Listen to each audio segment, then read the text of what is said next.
Welcome to the No Show. My name's Andrea Edwards. My name's Tim Wade. And my name is Joe Augustin.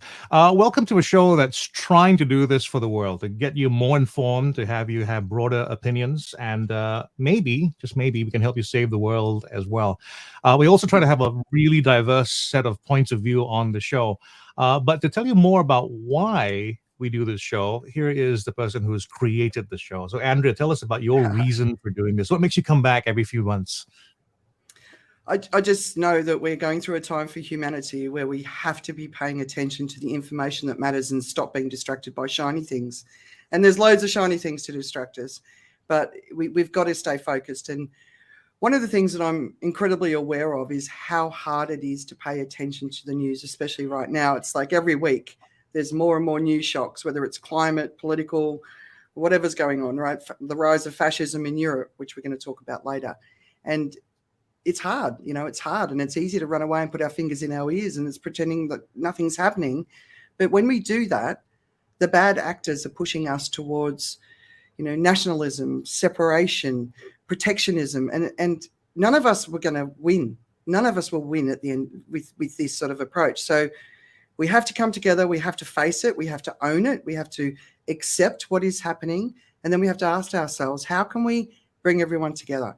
Because if we're not together, we're not going to be able to overcome. We are in a decade of enormous challenge, and we need to get strong, and we need to be ready for that. Obviously, protect ourselves when we have to, but so that's why I'm doing it. I just think it's really important, and I spend a lot of time, putting my weekend reads together and doing all that sort of stuff, just because I really believe it's important to pay attention to the information that matters. So that's why we're doing it, and I appreciate you guys coming in and supporting it. Yeah. Well, because of what you believe and all that, I insisted that my doctors release me in time for this. I caused all kinds of trouble at the hospital. No one's been ever released from hospital before 12 o'clock in their entire history. I was, because I had to do this show. Oh, so cool. As part of this, we're talking about a mental hospital, aren't we? Yes. As part of this process, we also try to have this diverse set of voices on the show. So, Andrea, would you like to introduce our fourth voice today? Our fourth voice today is Kerrie Phipps. Hello, Kerrie. Hi, great to be here. Now, I've been trying to convince Kerrie to come and join us for a while, and she kept saying no because I don't know why. You can tell us why. But Kerrie's the author of Do Talk to Strangers. She's also a coach, an executive coach, and I did a program with her called Positive Intelligence, which was fabulous, and I definitely recommend looking it up. But Kerrie, tell everyone about you. Give us your story in 30 seconds or less. 30 seconds or less. Okay, I've actually had a pretty quiet year this year. I'm calling it my semi-sabbatical year, although I never announced that. I've had a couple of days blocked out midweek to do a lot of journaling, writing, reflecting, learning, and I've been doing the mental fitness, positive intelligence, mental fitness coaching. That's been like a key part of what I've done this year, and just calling this my year of meaningful conversations, doing my Connect with Confidence podcast, which Andrea's been on, probably should get the other guys on at some point. Yeah. Because the more open we are, the more authentic we are in terms of grappling with what's going on in our world and how can we contribute, how can we connect and work together. I'm just up for all those conversations. But have felt a little daunted about this because, I don't follow all the news going on around the world. I get snippets and mostly in conversations. So, when I'm talking to Andrea, my world is expanding. And that's the thing. When we connect with others, we can expand our world and start to see things from different perspectives. And I think that's really important. And also to manage our own awareness and how do we respond positively. So, thanks for having me, Andrea. Thanks for convincing me to turn up, join the conversation. I don't take no for an answer. Yeah, I'll mostly be listening today, though. I'm sure I'll mostly listen. But actually, that's really what you're about, Kerrie. It's turning up and joining the conversation, isn't it? Yeah, and getting other people. Usually, I'm the facilitator, getting other people to talk. I'd rather be in the listening space. You're getting a taste of your own medicine. Very nice. That's what it is. That's what you guys were plotting. Nice. That's all it is. We had to come up with this whole show and run it for over a year just to get you here. Now we can stop. Welcome. I feel seen. Awesome. Well, we're going to start off with I don't even know where we start with this one, but Joe, I'm going to hand it over to you just to give us a feel for what the hell is going on in the global economy. Well, how do you say the world is ending in 5 minutes? It is a very, very tough time that we have ahead of us. These are all, by the way, sins that we're paying for that were committed a long time ago, and the penance that we should have done should have been done a little bit earlier. So all around the world, we've had a lot of loose economic control, and it's kind of it's gone its special way. I mean, because COVID was not exactly something that really helped us in terms of normalcy. So COVID posed some very specific challenges, and what happened was a lot of governments rushed in, especially like the U.S. government, to try and save their economies by creating more cash, creating more money.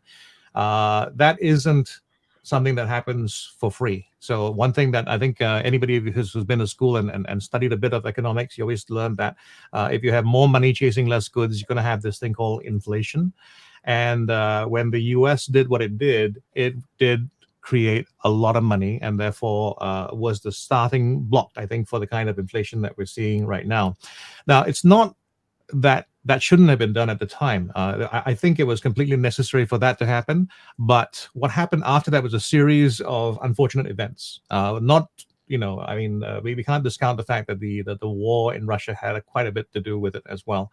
So when you have when you have a lot of money chasing a small number of things, and when that number of things decreases because of sanctions and stuff like that, you are going to have inflation, and that's what we are facing right now. Now, the thing is, the control of inflation and how to kind of like pull back from inflation has almost always been interest rates. The governments try to increase the cost of doing business, of living in general. Now, it seems like a draconian thing to do, to try and increase the cost of living, but what it is trying to do is try to make people a little bit more cautious about the way they spend money, and so that it can slow down inflation.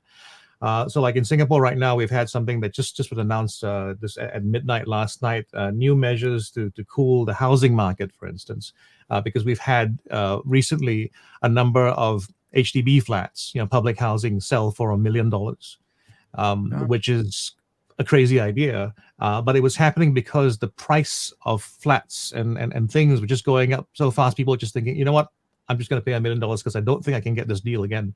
So that's the kind of thing that governments are trying to slow down. Unfortunately, it is also very painful for the average person to deal with. So like in the UK, what they tried to do, what Liz Truss tried to do, was to introduce a budget that was going to be people-friendly and business-friendly. And so she introduced a number of things, which included tax cuts, permanent tax cuts for some of the wealthiest. And I think it was quite a large sum, as in like it amounted to 1.5% of GDP. All the tax cuts. And a quarter of those were surprise cuts, as in like not previously discussed. Now, the great thing about the UK is in their system of government, there is this office called the Office of Budget Responsibility that has a look at things to make sure that everything is okay before it's kind of unleashed on the general public.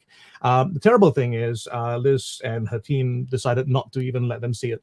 So it was released without the scrutiny of this budget of the Office of Budget Responsibility. And of course, the world recognized that the UK was in a kind of a problematic situation. The British pound slipped 4% in a day. And to give you a sense of what that is in terms of what Forex is, usually when you're trading Forex and stuff like that, we're talking about usually less than a percentage point. It's quite a big move. 4 points in a day to the lowest exchange rate it's ever had with the US is crazy. And that forced the hand of the Bank of England to step in with measures as well, and they begin to buy back bonds and stuff. So it literally is one of those cases where we have in the UK versus the UK, and we hope the UK is going to win. It's an own goal. And what's going to happen UK is, United versus UK City. Yeah, something along those lines. So they've had an interesting effect because while the rest of the world is trying to play this game of slowing down the economy, which would have been the thing to do, what happened was the Bank of England had to step in with some easing as well, just to try and stop the free fall of the UK, the pound. The impact of it was profound, as in, like, from thousands of mortgage products that were available the day before, it dropped down to hundreds, as in, like, in terms of what was available for people in homes and businesses and all that, it just disappeared literally overnight. So it was drastic. Something had to be done, and it has been done, but it's basically now created this problem in the world where there's this huge imbalance where the natural thing for the market was supposed to be just a descend, but this big kind of reaction that the Bank of England had to put into it kind of switched what happened in the US markets for a bit. So they had a mini rally in the middle of what is the bear market they have right now. And it's causing all kinds of weird things to happen. In Russia, I'm sorry I'm going through this in a very haphazard all around the world kind of thing. By the way, we are officially in a bear market. And what that basically means is that the market has dropped 20% of its value from its highest point. That happened just recently. But of course, what's happened within the bear market is what you call a bull within a bear market, which is where you have a rise of 20%, but it's smaller than the 20% drop down. We are not likely to come out of that. Many of the pundits are looking at the worst bear market they have seen in their lifetimes. So we don't know exactly what that looks like yet. An interesting story out of Russia is about how their economy might die by winter. This is an article by Fortune magazine. And the thing about Russia has been, all this time they had these sanctions, which were arguably doing some damage, but at the same time, not enough damage, because the everyday life in Russia still seemed to go on. People going about their stuff, going to cafes and doing things like that. But what happened is, Putin now doubles down on his war effort and his announced conscription, which basically is, first of all, one way to get rid of all the guys in the room. The biggest Google search term, by the way, in Russia was how to break arm, to avoid conscription, presumably. So what happened was, right now is the economy is really going to get participants taken out of it, because if you take out 300,000 men, and I guess presumably the rest of the market's going to be affected by that as well. There is a lot less going around in terms of people just spending money and doing things and what have you. So that could be, as they said, the death of the Russian economy by winter. So as I said earlier, the world is kind of ending economically, just for a while. I mean, it's not going to be a permanent end. It's always going to be a chapter. So we are heading into recession. There's very little doubt about recession. And Biden is now the guy who is going to be meeting with his economic team amidst all of this stuff. And, there's never been a better time for Biden. And I know this is one of those weird things to hear right now. But what we do need at this time is an elder statesman who has seen the economy come and go, who has seen what you need to do to bring an economy back. You need someone who's actually been there, seeing the inflation of the 70s, seeing the financial crises that have come before, and seeing what needs to be done. So in terms of someone who knows what needs to be done, and I think maybe has an idea how to try to hopefully lead the people along, Biden is someone who actually could get it right. I mean, he understands, or at least he's seen it. Many of the other people, in government right now, literally are kind of new to the job. I mean, Liz Truss brought up something which I haven't heard for a long time, but I think it's scary to hear someone say trickle down economy. But that's what she's brought back. And her idea is that, make the wealthy rich and all the money's going to come back, and that's going to make the world a better place. And the worst thing about that is that it was proven a long time ago that really doesn't work. And so to have that come back as a way to save things is really quite bad. So if you're trying to bet against one economy right now, I'd say the British economy is waiting for your short sell. And as for the rest of the world, we do have to come together and do something about this. Oh, the last little thing about what's happening, waiting in the sidelines is China to take over the world. They've already laid the groundwork. They've done lots and lots of stuff in terms of the infrastructure, and they own so much of it. But right now, because of the global crises, they have actually got their banks, all the central banks, together, and they are about to defend the yuan because it's been in a free fall versus the U.S. dollar because of everything going into the U.S. dollar. But they're about to, it looks like they're about to defend themselves pretty hard. And it's just the fact that they said so affected the exchange rate. And that's usually what, central banks used to have to do only. But now they've gone ahead as well and said, okay, we're prepared for this. So they're prepared for a currency war. We hope that doesn't break out as well, because that's really going to destabilize the rest of the economy even further. That is hopefully a taste of what the economy is like going on right now. So basically, hang on to your hats, right? Yeah. Yep. So I want to just say one thing about, there are a lot of people who are going to be thinking about traditional ideas about, when you're in a bear market, things go down, it's time to pick up all the so-called, safe stocks and good stocks. This is a very different situation. It is one where if you look at how the market's been going, you can see that there's been drops. People have been trying to buy the dip, but it's been just pushing back and pushing down and pushing down and pushing down. It really is one of those situations where if we talk about risk and managing risk, it's about waiting to see what happens. You should really sit back and let it settle. Because if you go in right now when you think, I think it's gone long, I think it's gone low enough, no one really knows where low enough is, and that's literally going to be a gamble. It's much better for you to find the bottom and then take the ride up and miss a little bit of the lowest prices. Yeah. You could dollar cost average the whole way down. All right, so moving on to the other bits of news, because obviously the economy is important. But if I pause, we've got the Typhoon Nauru hitting Thailand at the moment, and I just had an electrical cutout, so you never know. I'll hand it over to you guys. All right, so some other bits of news. David Malpass, who is the head of the World Bank, and he was also a Trump appointee. It's a political position, a political appointment in the World Bank. And he's been getting all sorts of attention in recent weeks because he will not say that humans are causing climate change due to fossil fuel. So it's creating a huge ruckus. It's not sort of seen as something where they should sack him, but the question is, will he resign? So that's a big story. Another story that broke in the last couple of weeks was this idea that the scientists want to spray the North and South Pole with sulfur dioxide. And I got to tell you, this one left me cold. There's a lot of potential technologies coming up to solve the crises, and keeping the poles frozen and is obviously an important part of it. But spraying poisons into one of the most beautiful and protected parts of our Earth, we just don't know what the consequences of that are going to be.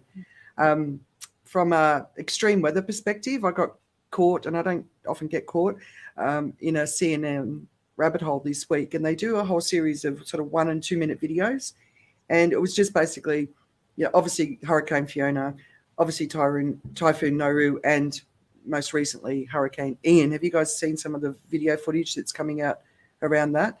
But it was more than that. It was extreme heat. Like the west coast of America in September is experiencing extreme heat for this time of year, glacial melt. I mean, there's so much going on.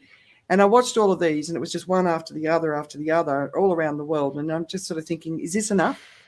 Is this enough? Are we going to wake up? Are we, because the climate scientists are saying this is the beginning of climate breakdown.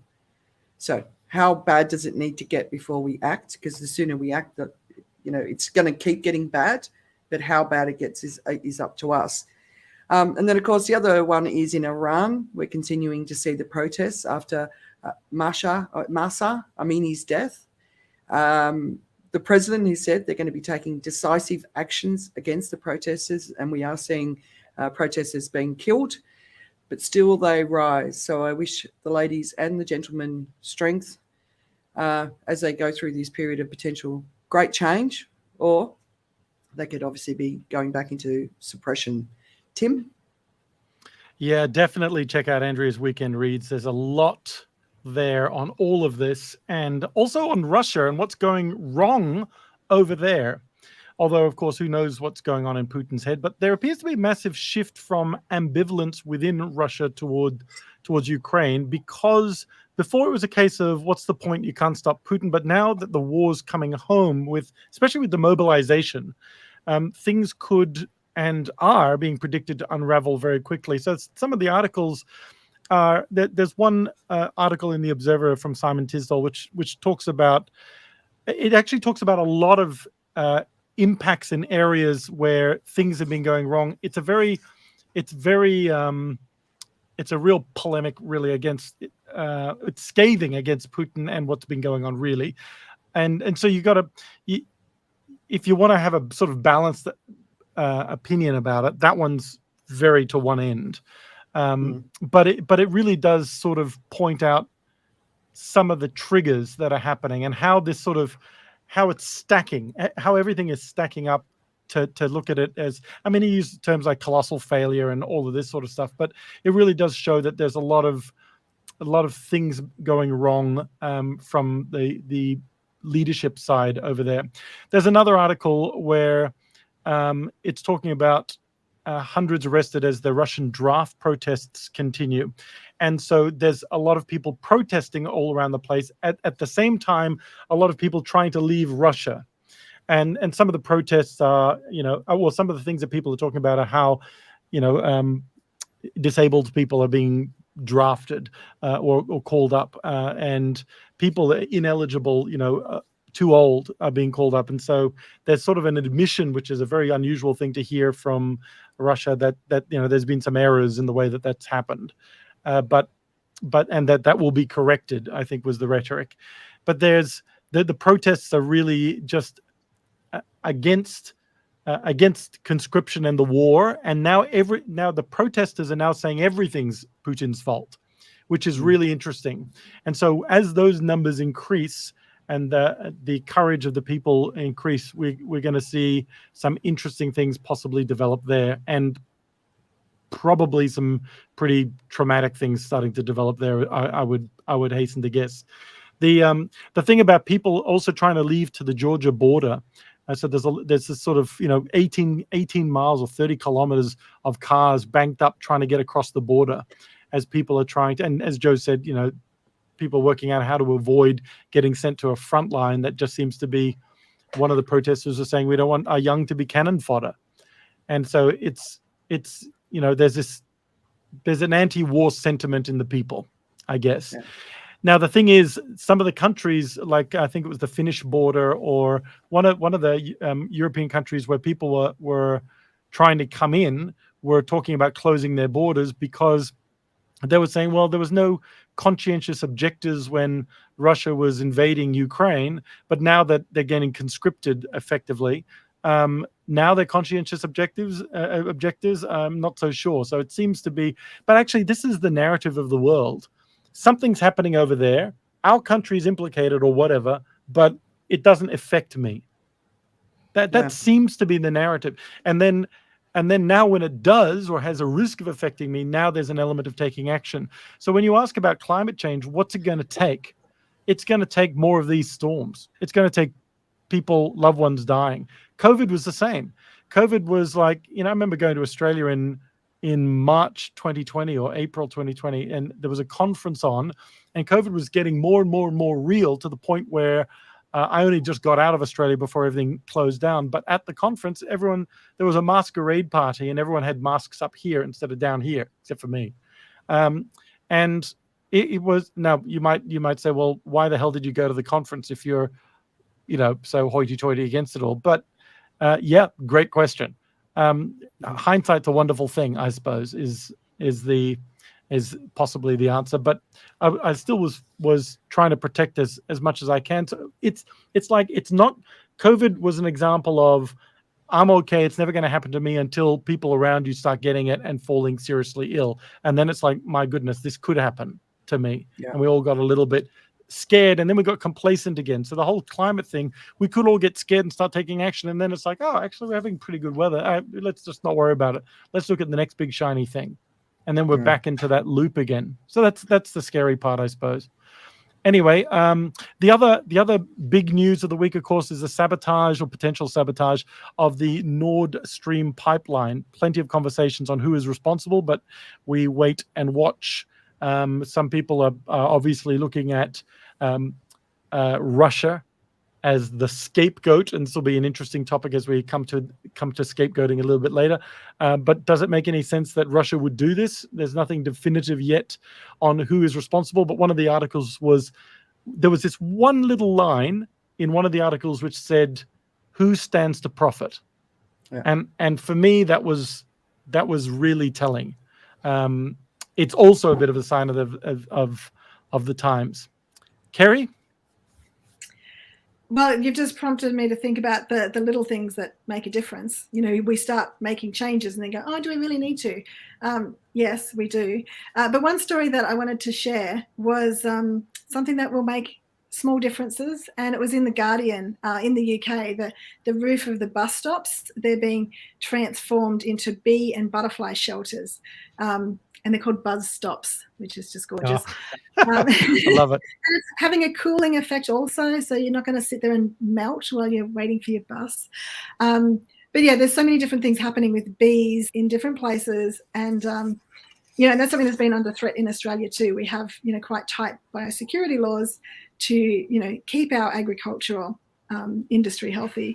And yeah, these little things make a difference. But a big news story in Australia this week is the Optus data breach. So a hacker who is apparently apologising and is just sending out some weird messages. And so everyone's like having a joke. There's a whole meme about sitting down having a beer with him because it's like, yeah, okay, you didn't mean to.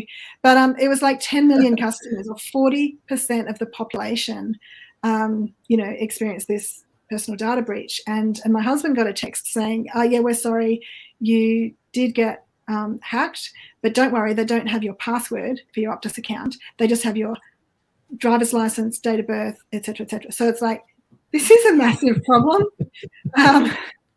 You know, some experts are saying it could be the worst data breach in Australia's history. So we don't know what the ramifications are, but I've seen the Queensland government, New South Wales government, you know, they're just making it super easy to get a new driver's license number. I've had the same one for, you know, it's just a few years since my 17th birthday. But so we might be all getting new information, getting that all sorted. So amazingly, a record number of Australians are now fleeing Russia. I don't know, based on the false IDs that they all now have. Sorry, okay, go on.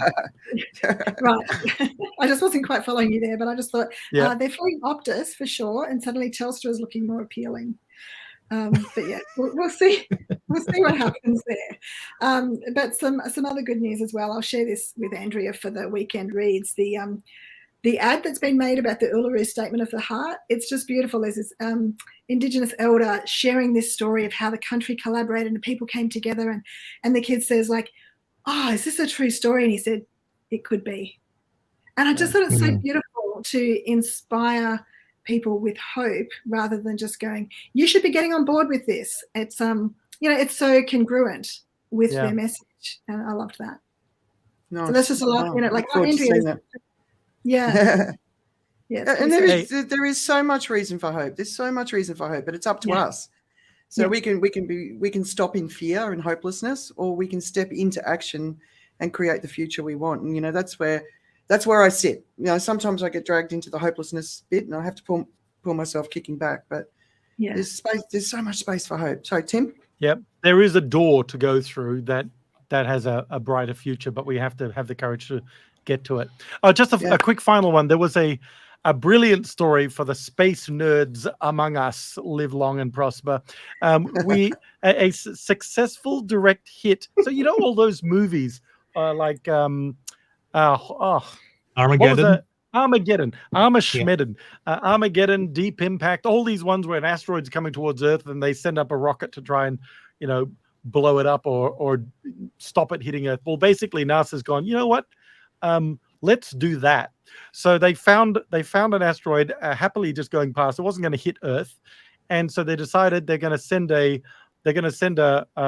rocket effectively to the asteroid just to hit it so that it pushes it off its orbit or off its target anyway, and so that if something was coming directly at Earth, you could just hit it a little bit, and with the amount of distance between it and Earth, it would miss Earth. That's kind of the idea.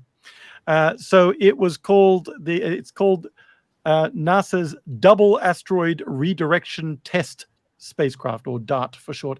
I'm pretty sure its original name was Fatal Asteroid Redirection Test, but the acronym for that probably wasn't as appealing. But anyway, so I love how it was described as it was described by the program scientist, the DART's program scientist, as a golf cart traveling at 15,000 miles an hour, smashing into the side of a football stadium. And then there's if you have a look at Andrea's Weekend Reads, there's a link to one of the things which shows the camera of the spacecraft approaching the asteroid, and it looks like it's having a Zoom call with somebody with a potato-shaped Ferrero Rocher, just pushing it closer to the camera in black and white for some reason. Anyway, and everyone cheering that it's probably hit the thing. So they now need to measure if it's actually turned anything off its course. But I wouldn't be surprised if soon we get some messages from Dimorphos, or that was the asteroid, or Didymus, meaning the twin, which is strange because there's only one of them. Dimorphos is the two natures type one that was orbiting it. But I wouldn't be surprised if we get a message from them declaring war on us because we've just screwed up their atmosphere. Or Jupiter is now in a state of panic as this thing is now approaching it instead of us. But yeah, so it's kind of cool. So we've spent bazillions of dollars doing that, and isn't that awesome? Yeah, can I just add to that? Just back to Australia for a moment, Tim. Malcolm Catchpole shared on LinkedIn this morning. Oh, actually, no, it was 2 days ago. I just saw it this morning. So the story, the essential role Australia played in NASA's asteroid redirection test. He said, what I'm hearing is Australia saved the planet. So that's the bottom line. Subtext, Australia does cool space stuff and NASA needs us. That's all I need to know. Yeah. Well, I mean, Australia's good like that because when America is facing the other way, they can't see anything. So, we're useful. Yeah. Yeah. Steve said planet wars. That's the last thing we need. We don't need any more wars. All right. So you know what it would do? It would change everyone's focus from themselves and their own nationalism and fascist agenda to looking at something bigger. But that would be problematic. You'd kind of think COVID would do that and the climate crisis would do that, and that doesn't seem to be working. So what they're all doing is pushing us into our national corners, which is the last thing we need. Yeah. But the article that I've just shared it on, so it should go through to the social media links, is The Battle for the Soul of the West. And of course, this is after Joe Biden's comment, the battle for the soul of America. And I agree with Joe. I think this is a time for Biden. I think he is it's not a political statement. He's just a man of wisdom and experience, and we need that. But there's an author called Umair Haque, and I apologize to him if I'm saying his surname incorrectly. And he's one of the Thinkers 50s. So the Thinkers 50 is the top 50 sort of thinkers in the world across multiple topics. And he writes amazing content. Anytime he pops up, I'm having a look. And the last few articles he's written are about the rise of fascism in Europe. And he basically sort of said, the fact that I'm writing this frightens the hell out of me. That the rise of fascism, and we don't need all countries to become fascist states for it to be concerned. In World War II, we had, Germany and Italy. I think we also had Spain and Portugal, right? But basically, fascism is now ascendant. We saw it in Italy. The second largest party in Sweden has ties to neo-Nazism. And the issue around these parties is they are nationalistic, anti-immigrant, anti-LGBTQ, anti-women, eventually, when the other scapegoats don't work. But the problem with scapegoating is eventually countries work out that it's not the minority. The minority aren't causing the grief. There's a bigger problem. So basically the article's saying the Europe should have been looking to the UK and America for the last decade, who've been following this policy, and they're obviously still failing. So it's a massive concern that this is happening right now, because right now the world needs to come together, and what we're seeing is it splintering apart into these fascist movements. So guys, thoughts as you were reading it? Have you come across Umair before? I have. I can't help but think. Well, you mentioned something about you said COVID and climate change should have galvanized the world in some sort of sense of togetherness and centralized purpose. I still think climate change has a opportunity to do that. But look what happened when COVID was first announced in all these places, and the toilet paper fiasco. Okay, Yeah. so that's like a minor thing, and then everybody quickly goes and grabs for themselves. So this is grabbing for themselves now on a national level. This is an element of, let's protect ourselves. Let's not let people in. It's all their fault. The stuff that's going wrong is somebody else's fault. So there's a lot of deflection. So it's interesting. We just talked about asteroids. There's a lot of deflection now happening. Deflection's been happening at a political level for ages. But I think the cause of this, what's really interesting about this is that it's being labeled as outright fascism, which there's been a lot of political whitewashing, I suppose, of what things are called. Like the parties are saying they're ex-neo-Nazi, which means, yeah, we used to be neo-Nazi, but we're better now. Yeah, we're better than that, a little bit. So just for those people who are going, hang on, what's fascism? Against a way of organizing society in which a government is ruled by a dictator, and that government controls the lives of the people, and in which people aren't allowed to disagree with the government. And it's a bit worse than that, because it controls every aspect of everything. People are a pawn to do its agenda effectively, and that there might be that agenda is going to be sold as the solution to all the current problems, and to sell it as that, which is what Haque is talking about, to sell it like that, to say it's the solution to the problems, you then have to define the problem as being external to us at the beginning. And so it's always immigrants' problems and da da da da da da. And when that sort of runs its race a little bit, and people go, well, hang on a minute, it's not really the immigrants' problems, is it? Because didn't Boris Johnson, didn't you go to hospital with COVID and it was the immigrants that saved your life? So maybe it's not the immigrants' problems after all. And then it's like, yeah, you're right. It's find people within, so long as you've got somebody to hate, it takes that passion and energy and hatred into activity. So if we could somehow harness hatred for bad weather, maybe we actually put this to some good use. But at the moment, it's being used as hatred to people not like us, and in a increasingly, and this is the thing, in an increasingly homogenized world, or a diverse world, it just takes a couple of people to say, well, is it this person's fault? And sort of the seed of that. I mean, we even kind of said, was the pipelines, was it Russia's fault? We kind of did that even today. But we were sort of thinking, I mean, there's a war going on. It seems to be maybe it's something, or somebody's standing to profit by that not being up again later or something. So, we're just, whose fault is it? And we are creatures of whose fault is it? So I don't know. I found it a fascinating article. What do you guys think? He's really good. I just wanted to add to what you just said about defining fascism, because I thought that's a really important thing. And he said the correct way to see national fascism, which is hyphenated, is a kind of death spiral. This death spiral goes like this. Nations begin to have problems, usually economic stagnation, high levels of personal debt, and people's lives begin to feel precarious, desperate, and broken as living standards decline. So Yep. that's what we're seeing, right? And Yep. that's not going to change while we're in this situation from an economic standpoint, from drought, which is obviously, and war, which is causing inflation. And, you know, we can go this path, or we can say, wait a minute, look at the collective issues and challenges that we face and say, now we need to come together and go down this path and manage how we approach this coming decade, because it is a decade of challenge that we're facing. So anyway, sorry, over Joe or Kerry? Go for it, Well, Joe. I was thinking about how a situation like this comes about when there's bad news, right? If you really, it's hard to rise. I think fascism cannot rise when everything is going right. That's the whole point of it. And there's a very funny thing about I think the world's problems can be the same, as in, like, we can have the same asteroid heading towards us, and we can have a fascist response or a more constructive response.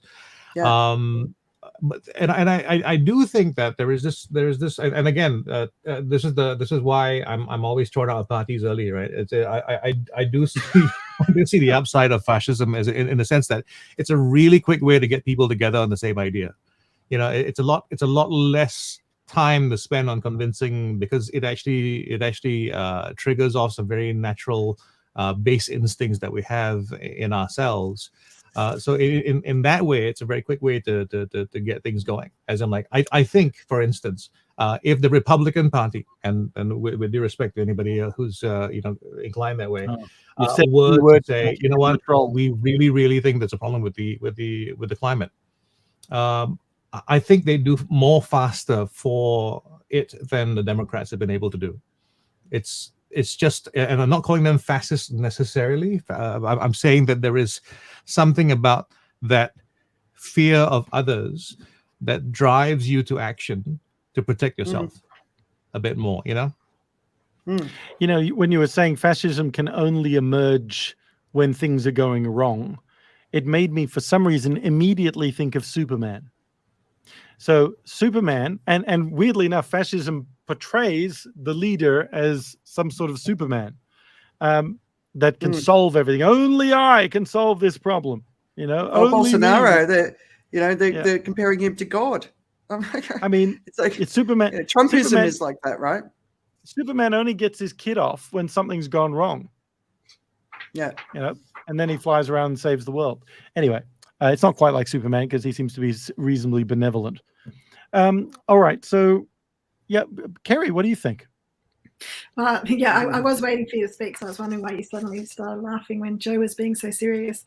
But Joe, you talked about those basic instincts, you know, to shut down, to just be all about you and your people, and it's that fear of the stranger, and like it takes personal work to open up to collaboration, to how can we hear differing opinions.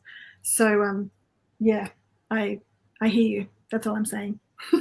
Yeah, there was a bit in the article that I really liked, where, because articles like this and commentary about, you know, here's the problem, here's this, and here's that, here's the problem. So the whole thing about scapegoatism is the problem is there, and when it doesn't work, it actually shows that that's not the problem. So what is the problem? And Haque says, here's the point: none of this is the cause of Europe's real woes.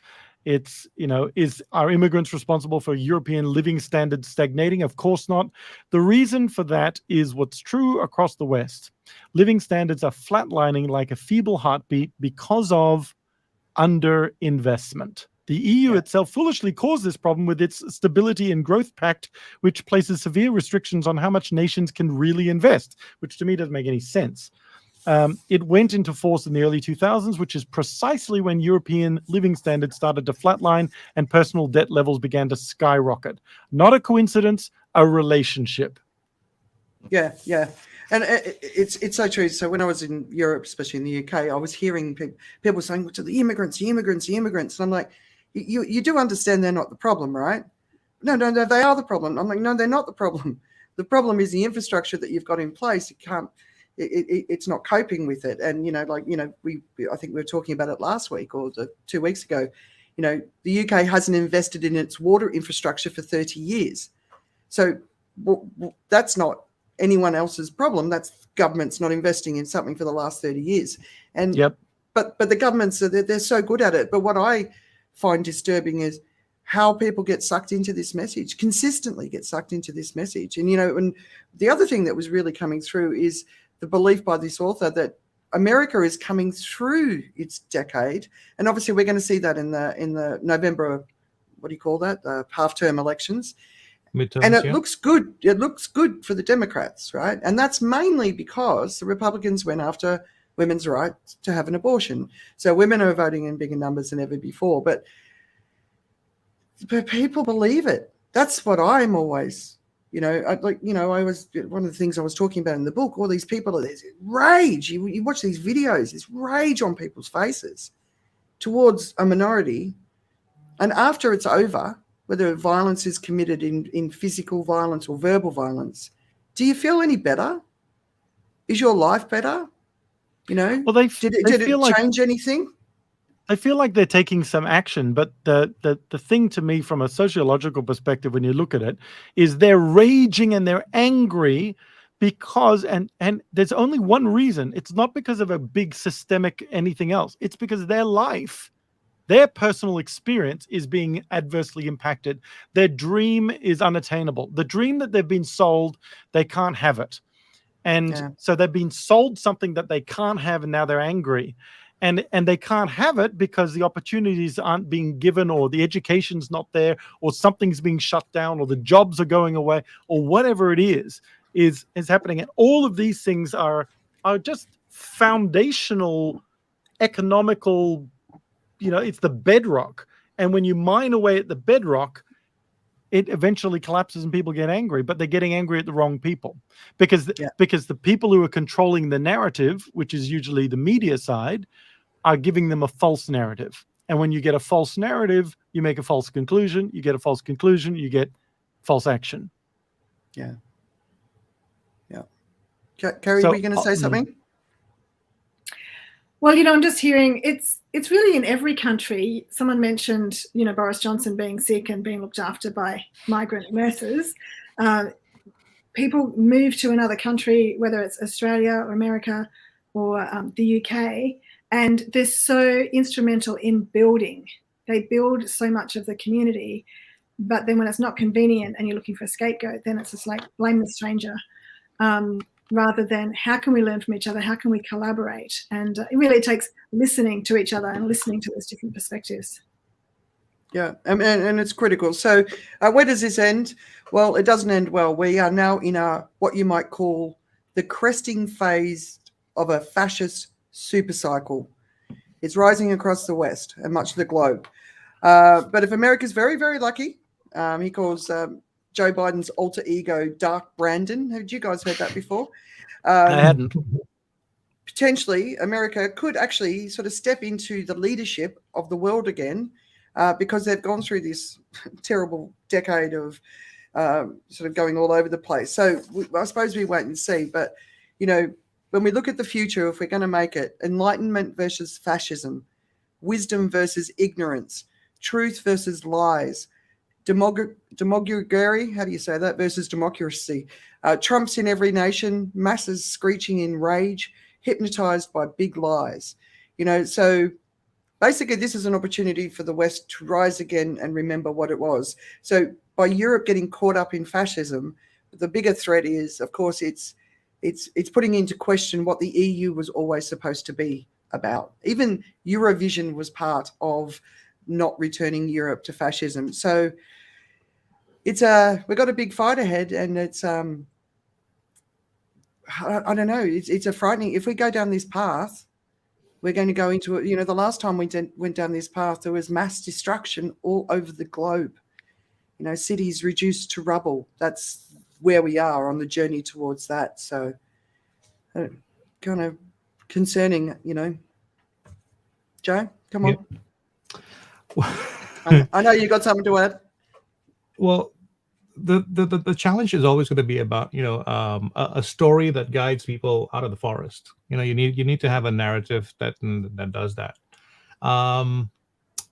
over it just happens right now that we have very clear labels for everything, and I think the problem we have right now is too many labels, as in like, there is no way. I mean, for instance, and just go with me for a while with this, there's no way a fascist can do a good thing, right?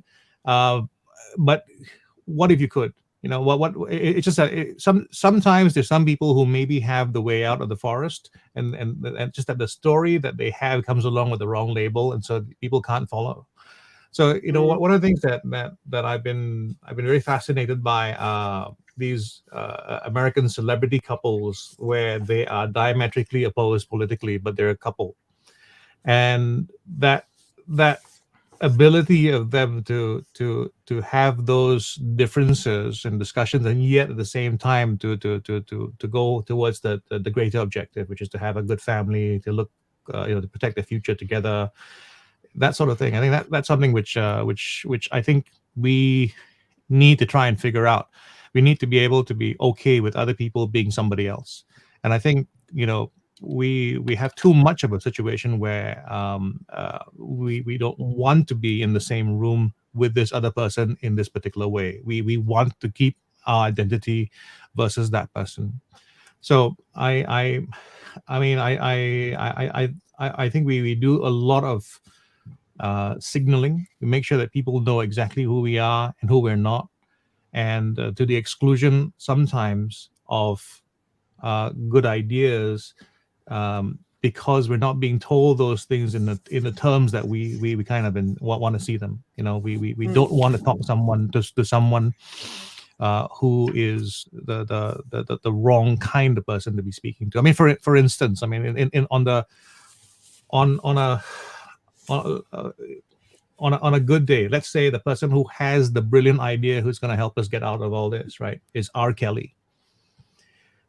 We'd have trouble taking his advice. We'd have trouble saying that he did a good thing or he had something useful to say. We just wouldn't be able to do that. And that's something that we really have to start thinking about. The person who's had the wrong idea before doesn't have the wrong idea always, sometimes, right?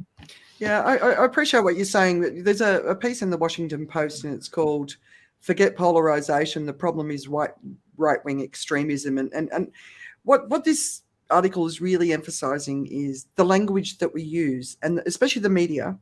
They present balanced opinions from both sides, right? Could a fascist have a good idea, is basically what you're saying, right? Yes, of course.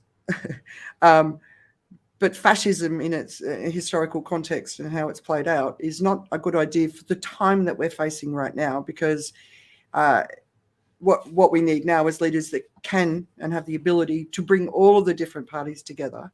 Because if we don't come together to overcome the challenges, then we have no hope of overcoming the challenges that we face. So it's not. Yeah, I hear what you're saying, but I'm not. It's all the likability factor, right? So what we do is we have a dislike for people across, let's say, across the aisle. And this thing about how you express that dislike or how there's exclusion, and that does come across, and that actually makes a difference. Because I think, like, if I've always been thinking about the Chinese situation, Chinese that's in China, right? I don't think China set out to be this big hulking ape that wanted to just take over everything. I think China wanted to be at the table, have a seat at the table, and have its part and be recognized and be respected. But I think too much time passed where, for instance, China wasn't seen that way. It was always about, if it was a Western idea, it was great. And if it was China trying to assert its dominance or what have you. To the point where you get to the time when you get to a point where you go like, you know what? Screw you, I'm just going to do it myself now, and I can do it. I can do it nicely in high society. Or if you don't want to accept me in this, then what I'm going to do is just going to do it myself. And if you find someone that is capable enough and powerful enough and loud enough, I mean, we have that even now in our social situations, they're going to go ahead and do it, and they're going to do everything they want to do without having to worry about you, because you didn't want to play in the first place. Yeah. So there is that kind of polarization that we take into the arguments, which is why for me it's about this idea about being able to take ideas and that conversation. And it's not that anybody is immune to this. We're all innately designed that way. It's very easy to get into someone's head. You're just going to go like, oh, that's really nice. I love what you're wearing. You're so handsome, and I love what you're doing. It's like, oh yeah, oh yes, what do you have to say? And it's the kind of thing that I think we've come to a place in society now where we want to be as different as possible. We work so hard at being unique, and we want to have our own space. I mean, this whole idea, for instance, of pronouns and all that kind of stuff, right? It's just a symptom of it, right? It's like, no, I am not this. I am this, and you call me this. I don't want to be upset for not calling me this. And it's like, why does it matter? Why does it matter? And I know there's an answer to that, but it shouldn't matter as much. If we agreed that we are all citizens of the world with worldly problems, why can't we solve this as citizens of the world? There's a lovely spectrum. Well, and it goes from significance through to connection. There's connection at one end, there's significance at the other. And we're supposed to be somewhere in the middle, because when we're completely down the connection end, we can be lost. Our uniqueness is lost. We're just one of many. We are lost in those many. But if so as a result, we seek some sort of significance. We want to stand out from the crowd. The crowd is that connection. To stand out from the crowd is that sort of significance. But with social media and our ability to be seen, and Western thinking being very much, especially American thinking, not always Western thinking, because as we saw in the article, Haque talks about Europe being very much a connected society, and that being really important for its identity, whereas America is a very individualistic, I can be by myself forever society, so long as I'm just, working, buying, consuming, going up the ladder. And so I really appreciate that distinction between Europe and America. That's a really interesting one, because when we just bundle everyone into the bucket of the West, it doesn't really help. It doesn't help. So and America's, you go to places in America, they're super connected in community and together. All the small towns, they've got that togetherness and that community. So it's not all of America either, to be fair, but it can be. If you're stuck in New York, you got to fight for yourself because nobody cares. You got to. If we watch in the movies, everybody steals your taxi, and the soup Nazis throw you out of their shop. So you just got to take care of yourself. I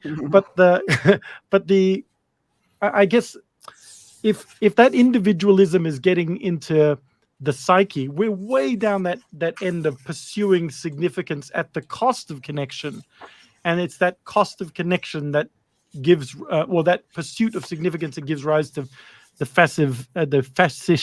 fascist ideology, and makes it very, very easy to buy into, because it's about me. Yeah, and I think the ultimate message is, if you have a government that is dividing you and that is saying to you that somebody is responsible for all your problems and they're a minority group, you just have to say, wait a minute, that's not what's going on here. We've got a problem. We've got a big bullying. Yeah, exactly. And it's not the people who are least able to fight for themselves. It's not the LGBTQ. It's not the immigrants. It's not women. It's the systems that we've set up. We've had David and Richard Busolato on before, and they've written this book called The Unsustainable Truth, and I've just finally been really starting to get stuck into it. Joe, you'd love this book. What it gives you is the entire history of the world's economy for the last 100 years, and why we're in this spot. And if we could all understand that, I actually think that would help us. But it's not the guy that's running for his life from Guatemala. It's not the people escaping the floods in Bangladesh. It's not the people drowning in the hundreds, thousands on the boats in Europe. It's not their fault. Who is it? It's the governments that we've set up. It's the businesses. It's the pensions that they were talking about. They nearly basically wiped out the entire UK pension fund. But when you look at pensions and how, especially reading David and Richard's book, understanding how pensions have been built and built and built. There was a story in Spain where a UNESCO World Heritage marshland has been drained to basically to grow strawberries, and now it's completely drained and destroyed. And this is completely human, involvement. And it's that sort of stuff, because nature is required to deliver a profit so that these pensions keep earning more and more money. But nature isn't something that can keep growing. It has a finite limit. And that's, the fundamental message of the book and the economy. So I recommend this book to you guys. You'll love it. But let's finish up because we are almost right on time, which is amazing. Yep. Are you impressed? I could be. Let's see what happens in the next 10 seconds. All right. What is keeping you distracted right now? Kerrie. No, not Kerrie is not keeping me distracted. I was just asking what's keeping Kerrie distracted. I didn't realize you were asking this question. But what I'm trying to spend more time on at the moment is journaling and swimming, and just get me in water, which is where I'm going next. Nice. But yeah, I'm actually minimizing distraction and just being in nature as much as I can. Nice. Wonderful. Joe. Well, I've been distracted with my health the past week. I checked into the hospital on Monday to wait for a barrage of tests, which included MRI and a spinal tap, and realized that it is the slowest thing in the world, where they make a little bit of a hole in your spine and they wait for drops to come out one at a time, and they spend a lot of time counting the drops just to fill it up. But 11, basically, man, 11. I'm in the process of trying to figure out why it is I have this little glitch in my vision, which makes reading difficult. It's kind of it's one of those things where I've had to think about my big plan as I go forward and what happens if I do this. And I realized that I have a terrible disease, which is I am an opportunist at every level. So even as I'm hearing about the health challenges that I've got, I've been thinking about how do I turn this into marketing? Nice. Nice. As for me, I've been in India and last weekend anyway, and I was speaking at a conference helping people improve their professional speaking, which was really fun. But other than that, I've just been trying to get some sleep. I've been going to bed early, trying to get some sleep. I think that possibly is procrastinating from actually writing the assignment I'm supposed to have written by Monday. So that's what's going to keep me distracted this entire weekend, is writing that. Yeah. Andrea? Yeah, I watched the new Oprah documentary, I suppose, on Sidney Poitier, and it's on Netflix, and I absolutely recommend it. Magnificent human being, very inspirational, very different, just he grew up in the Bahamas, so his sense of identity as a black man when he turned up in America was very, very different, and he never really lost it. And he changed the world. Grace.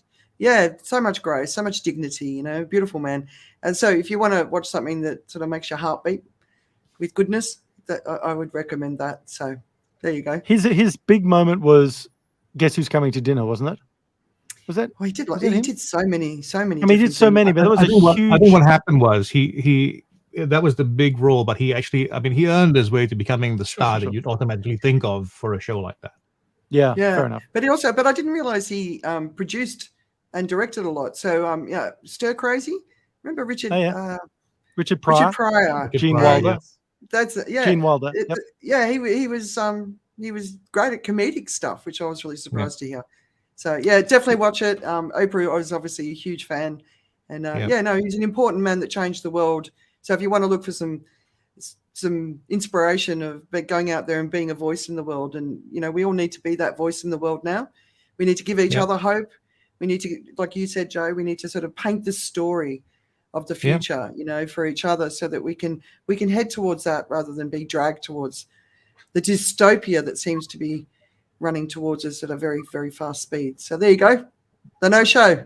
We did it. 3 minutes over. Nicely done, everyone. Good job, team. Kerrie, and thanks with for a joining guest. us. Yeah. Thanks for joining us. We're going to have a bit of a break. It's school holidays, so I'm having my Australian family reunion, but we'll be back on the 28th of October. So we're having a little break so Tim can get on and get his homework done. I got And, 7 to do, 7 assignments. Wow. We've got a family to meet up with. Yeah. Joe's got to get that. Joe will just discover that it's just a giant eyebrow hair coming down and sitting in front of his eye. But he had to have a spinal tap to work that out. Oof. Yeah. No. Okay. I hope it's just the giant's hair, darling. I hope it's the giant hair. All right. We'll see you guys Kerry. soon. All right. Enjoy Have a your great food. weekend, Bye. everyone. Bye. Bye all.